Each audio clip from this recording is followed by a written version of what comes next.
Au forum de Paris sur la paix, loin d'une prémonition, le président français Emmanuel Macron a appelé les dirigeants des États à s'éloigner d'autres dérèglements des mœurs.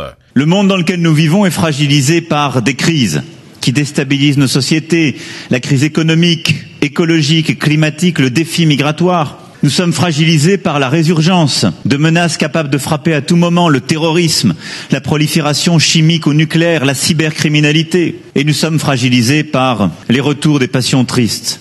C'est pourquoi nous avons voulu organiser ce forum de Paris sur la paix, pour que ce travail de paix avance un peu plus chaque année. Ce forum, organisé en marge du centenaire des graves hostilités de 1918, est une précaution visant à mettre l'humanité à l'abri des éventualités désagréables.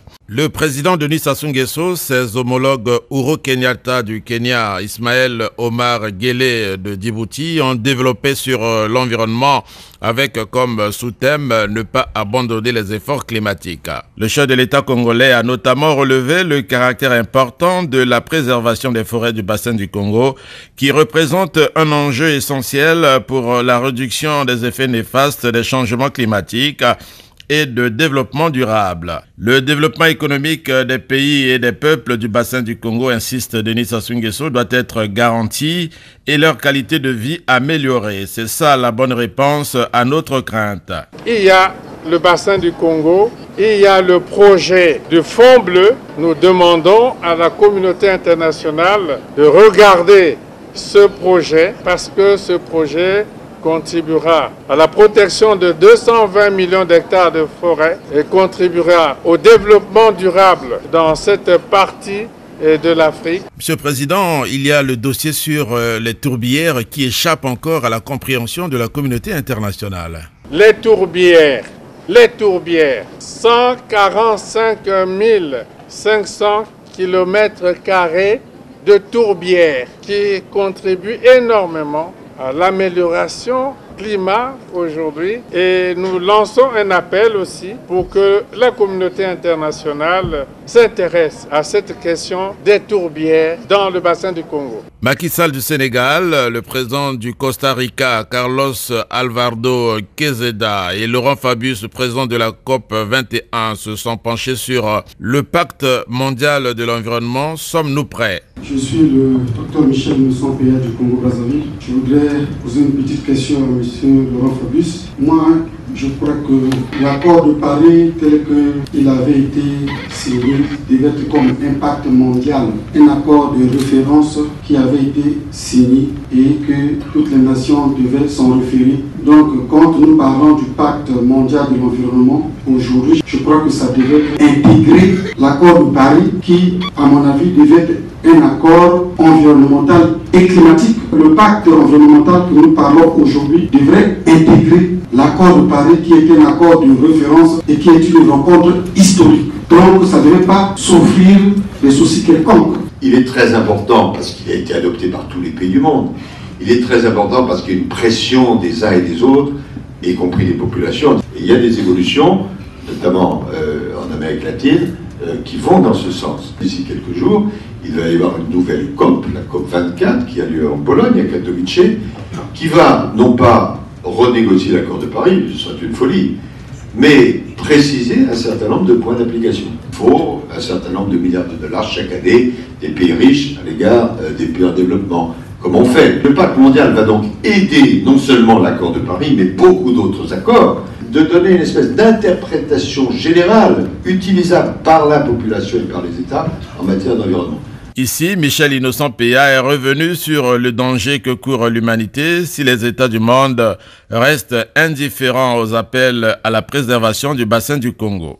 La deuxième préoccupation, nous suivons les débats qui se passent sur le plan environnemental, climatique, des solutions qui sont cherchées ici et là et que, à mon avis, je pense que sont des solutions secondaires où chaque pays devra chercher à observer des mesures quelconques pour protéger l'environnement mondial, pour sauver le climat mondial. Donc, à mon avis, ce sont les solutions secondaires. Mais les solutions primordiales que nous devrions tous nous préoccuper, le plus urgent et vite, ce serait réfléchir comment protéger l'Amazonie qui est établie comme la première réserve du monde, le bassin du Congo, et qui est élu au patrimoine mondial de l'humanité comme deuxième réserve du monde. Donc, ça, ce serait les premières solutions urgentes et immédiates, que nous soyons en Asie, en Amérique, en Afrique, à tout ailleurs. Le bassin du Congo produit 60% du carbone qui stabilise le climat mondial. Donc nous pouvons dire que s'il n'y a pas le bassin du Congo, peut-être que le monde entier ne fera plus 10 ans.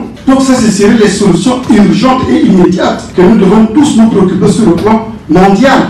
Nous suivons tout ce qui se passe sur le plan international, notamment les incendies en Californie. Mais quelles sont les solutions que nous pouvons sur le plan international trouver? Nous avons suivi ce qui s'est passé récemment en France, les inondations, le séisme en Indonésie. C'est pourquoi, en tant que chercheur, j'ai parlé des bombes naturelles, hormis les bombes atomiques, les bombes nucléaires que les dirigeants des États peuvent se retrouver pour négocier la non-utilisation. Mais il y a des bombes naturelles que nous n'avons pas de maîtrise, et la seule maîtrise, ce serait la prise de conscience urgente et immédiate. Le climat, c'est très important, mais ce n'est pas la totalité des questions d'environnement. Et encore, dans le climat, y a-t-il des aspects qui ne sont pas touchés directement par l'accord de Paris? Le trafic des avions, le trafic des bateaux, les problèmes océaniques, etc. On ne pouvait pas tout traiter. N'est pas directement abordé par l'accord de Paris. Donc ça, c'est une première limite. Il concerne, c'était son objectif, la lutte contre, je préfère dire le dérèglement climatique que le réchauffement climatique, parce que, en fait, c'est pas partout un réchauffement, c'est surtout un dérèglement des mécanismes. Donc il concerne cela qui est essentiel, mais il ne concerne pas la totalité des questions d'environnement. L'accord de Paris, qui a une influence considérable, pour autant, n'est pas juridiquement contraignant. La puissance de la dégradation est telle qu'il faut de véritables solutions structurelles. Et autant nous pouvons faire du curatif, mais autant c'est par la prévention, par l'action globale que nous pourrons réduire les effets du changement climatique. Dans de telles circonstances, lorsque les environnements sont affectés, mais ce sont des milliers de populations qui sont laissées à elles-mêmes. Et même pour les populations qui s'adonnent à l'agriculture aujourd'hui, la prédictivité est devenue impossible. Les conséquences sont nombreuses et très graves sur l'avenir de l'humanité et l'avenir de la planète Terre.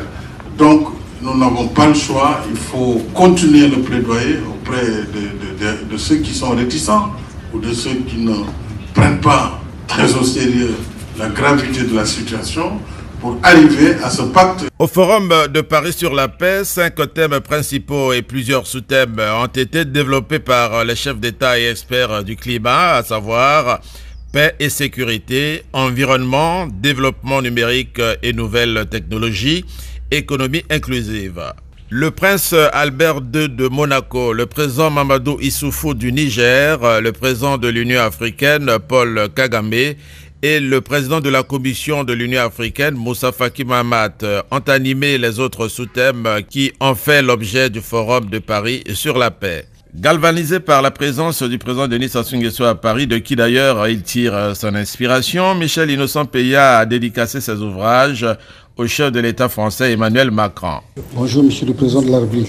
Après le précédent ouvrage dédicacé à votre honneur à Bonn en Allemagne, voici de nouveau un autre que je me permets de vous en dédicacer. Merci à vous. Dans le cadre du soutien au combat pour la protection de notre planète. Très bien. Nous vous encourageons. Nous sommes derrière vous. Merci beaucoup, M. Peya. Notre planète est réellement en danger. Merci, M. Peya. J'ai tenu une conférence en Californie il y a 4 jours. Une semaine après, voici tout ce qui se passe. Merci, M. le Président.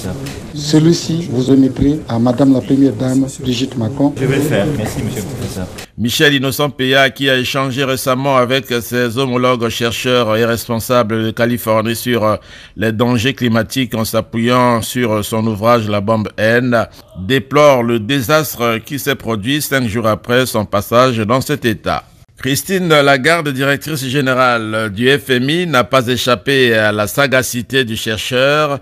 Elle reçoit ici les 3 ouvrages du Congolais sur le climat. Madame la directrice générale du Fonds monétaire international, bonjour. Je suis le docteur Michel Nosson-Péa du Congo-Brazzaville, écrivain chercheur sur les questions environnementales. C'est avec plaisir que je vous dédicace ces 3 ouvrages qui retracent les efforts et la contribution de la République du Congo. Vous êtes très gentil, merci beaucoup. Et de son président pour la protection de l'environnement mondial, un sujet qui constitue une préoccupation majeure de tous les peuples à travers le monde. Merci infiniment. Et que ces efforts soient encouragés et soutenus par vous. Merci beaucoup. L'auteur veut certainement dire que la protection de l'environnement doit intégrer les priorités du Fonds monétaire international dans ses missions. Car si nous ne conjuguons pas nos efforts en la matière, nous perdrons le contrôle de la situation, a dit Antonio Guterres, secrétaire général des Nations Unies. L'horloge tourne déjà. Si nous ne changeons pas le cap dans le futur immédiat, nous perdrons le contrôle de la situation. À quelques jours de la COP24, je le dis clairement, nous, dirigeants mondiaux, ne pouvons être des somnambules. Le changement climatique va malheureusement bien plus vite que nous-mêmes. Les désastres naturels deviennent plus fréquents, plus intenses, plus destructeurs. La banquise de l'Arctique rétrécit, la désertification progresse et les coraux blanchissent. Ce combat passe par la protection du bassin du Congo, dit Michel Nosson-Péa à travers cette dédicace au premier fonctionnaire des Nations Unies. Ce dernier reçoit cet ouvrage qui renseigne sur l'importance que revêt le bassin du Congo et la nécessité de le protéger à travers le Fonds bleu. Je suis le docteur Michel Nosson-Péa du Congo-Brazzaville. J'ai l'honneur et le réel plaisir de vous dédicacer le présent ouvrage. C'est pour moi. C'est très gentil. L'une de mes publications qui retrace les efforts et le combat menés par la République du Congo et son président pour l'équilibre et la stabilité climatique mondiale. Merci, Philippe. Que ces efforts soient encouragés et soutenus par les États et à travers vous. Merci. Merci, Philippe. D'autres participants non moins importants au Forum de Paris ont dit leur sensibilité aux efforts de plus en plus visibles que mènent les dirigeants du monde pour protéger notre planète. Denis Sassou Nguesso est des plus cités. Un ouvrage qui parle de l'importance de la protection du bassin du Congo et le réservoir de la biodiversité du monde. Mais il y a quelque chose de bien plus essentiel, c'est sur la protection de cet environnement-là. Et je crois que les grandes autorités dans ce monde-là doivent porter le bassin du Congo parce que c'est le cœur du monde, le bassin du Congo. Et c'est ce qui permet aussi à la planète, à l'Afrique, mais aussi à la planète de respirer. On voit bien que ces publications que le président Sassou Nguesso a focus particulier sur des questions de climat. Il porte bien la question du climat au niveau mondial par rapport à l'Afrique et je crois qu'il devrait être énormément soutenu sur ces questions-là. Il faut soutenir le bassin du Congo et soutenir les efforts du président Sassou sur cette question-là. En Afrique, il y a une sagesse. Il y a une sagesse sur le respect de la nature. Parce que voilà, on n'a pas perdu le lien avec la nature. Dans les pays occidentaux, on a un peu coupé le lien entre les hommes et la nature. Donc on a oublié qu'à la fin, c'est la nature qui gagne. Il faut qu'on respecte la nature, qu'on la protège, que vous avez une richesse naturelle, c'est la forêt. Jolie appellation, la bombe N. Je l'avais pas vu, c'est une belle idée parce que ça synthétise la force de la nature. On a fini par oublier les hommes, que la nature est plus forte que nous. Mais également, on ne le sait pas assez bien, mais c'est le bassin du Congo qui capte le plus de carbone. Si cette forêt est plus petite que l'Amazonie, elle, par contre, par les essences qu'elle a dans son sein, elle protège beaucoup plus, elle capte plus de carbone que la forêt amazonienne. Et la richesse de la biodiversité qui est présente, on le voit rien que par la variété des espèces animales qui existent, mais aussi par la variété des plantes qui y figurent. Vous savez, on parle de trésor de diamants ou d'or, mais le véritable trésor, c'est rien que la biomédecine qu'on peut tirer de chaque espèce végétale qui existe dans cette forêt-là et qui est protégée là. Le monde doit, pour asseoir la paix, commencer à vraiment se mobiliser pour la protection de la biodiversité du monde, mais particulièrement du bassin du Congo, parce que c'est de là que le cœur du monde il bat, et c'est de là que le poumon du monde prend son oxygène. Michel Nosson-Péa a dédicacé ses ouvrages à Éric Decker. A également été dédicacé Audrey Rochkov. Madame Audrey, à travers ce livre Fonds bleu, vous saurez aussi vendre et défendre le Fonds bleu pour la gestion et la protection du bassin du Congo au niveau du Fonds vert pour le climat mondial dont vous venez largement d'exposer dans cet atelier. Ce livre explique les mécanismes de gestion et de protection du bassin du Congo, notamment sa protection dans la durée pour l'avenir de l'humanité tout entière, comme contribution du président de la République du Congo et ses pays d'Afrique. Vous n'avez pas, je crois, d'entité nationale en accès direct. Vous n'avez pas de point focal fond vert, c'est Hans, et lui vous explique toute la procédure. Il faut juste trouver une entité qui va porter votre projet au fond vert. Un arbre de paix a été érigé, c'est une sorte de bibliothèque qui invite des chercheurs, écrivains participant au Forum de Paris à déposer leurs œuvres qui concourent à la paix. Ici, Michel Innocent Péaf a déposé ses œuvres qui retracent le combat que mène le président Denis Sassou Nguesso pour la protection de la planète. Cette cérémonie de clôture, après 3 jours qui ont été très denses, très riches, problèmes tels que le changement climatique, la disparition de la biodiversité, l'évasion fiscale, ont besoin de solutions globales. C'était là notre premier objectif.